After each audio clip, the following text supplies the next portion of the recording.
नमस्कार। मैं दिखाता हूं कि मेंटोरशिप में हम लोग कॉपी कैसे चेक करते हैं या कोई भी शिक्षक कॉपी कैसे चेक करेगा। एग्जाम्स में आपको क्या लिखना है, कैसे लिखना है ताकि आपको अच्छे मार्क्स मिले। तो प्रश्न पढ़ते हैं। प्रश्न है, सुभाष चंद्र बोस और महात्मा गांधी के मध्य मतभेद के बिंदुओं की चर्चा करें। ठीक है, अब कॉपी इनकी चेक करना प्रारंभ करते हैं। दोनों ने ही इसकी जरूरत नहीं थी। ठीक है, इंट्रोडक्शन अच्छा है इनका, आप लोग अगर देख पा रहे हो तो। उसके बाद देखिए सबसे बड़ी गलती क्या करते हैं आप लोग कि ये जो आपने काटा है ना, उसे सीधा एक लाइन सिर्फ खींच करके काटिए। वहां पर बुर्ज खलीफा मत बनाइए, उसकी कोई आवश्यकता नहीं है। ठीक है, कुछ फैक्ट को अंडरलाइन करना सीखिए। आपने लिखा कि गांधी के विचार को खारिज कर दिया था, तो कौन सा विचार था? बोस ने 1939 में द्वितीय विश्व युद्ध में ब्रिटेन का समर्थन करने के गांधी के विचार को खारिज कर दिया था।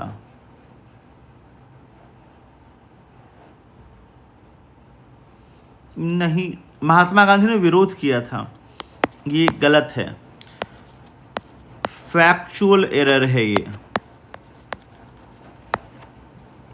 ठीक है, यहां पे आपको लिखना था, वो था साधन और साध्य की पवित्रता। जो मतभेद की वजह है वो है साधन व साध्य की पवित्रता।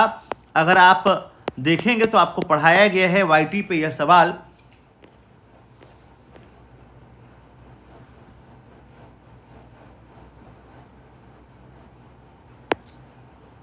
रास्ता अलग अलग था, तो यहां पर उदाहरण देकर बताइए ना। बिना उदाहरण के कोई भी बात करना व्यर्थ है।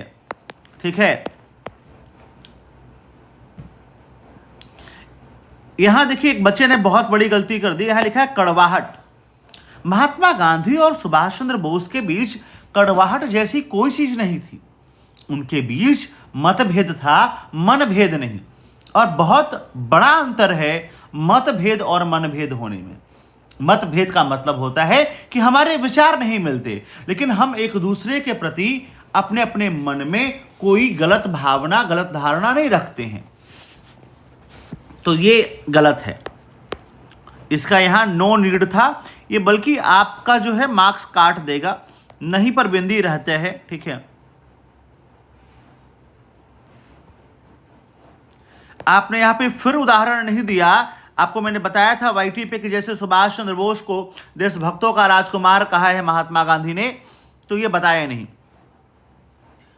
फिर यहां पर ये इसकी आवश्यकता नहीं थी। ये इतनी जो आपने कहानी लिखी है ना, इस कहानी की कोई आवश्यकता नहीं थी।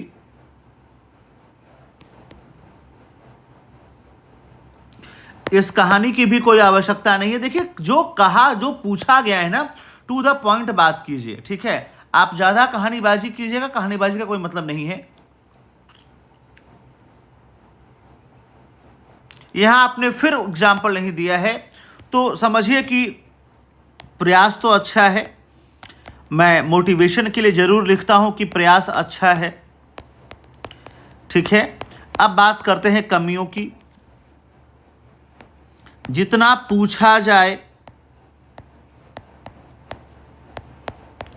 उतना ही बताइए।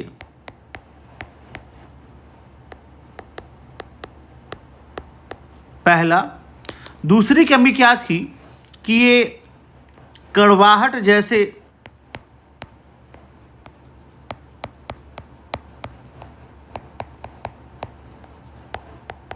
यहां उचित नहीं थे। ठीक है, तीसरा ये था समस्या कि आपने प्रॉपर एग्जाम्पल नहीं दिया है। तो उदाहरण देकर अपने तर्कों को पुष्ट कीजिए। क्या कीजिए? उदाहरण देकर अपने तर्कों की पुष्टि कीजिए। बिना उदाहरण के सिविल सेवा में कोई भी बात करना बहुत बेकार है, व्यर्थ है। उस बात का आप यकीन मानिए कोई वैल्यू नहीं है जिसमें कि आपने कोई भी उदाहरण नहीं दिया है। बिना उदाहरण के बात करना बेकार है। यहां पे आपकी जो अवधारणात्मक समझ है उसमें भी थोड़ी समस्या है।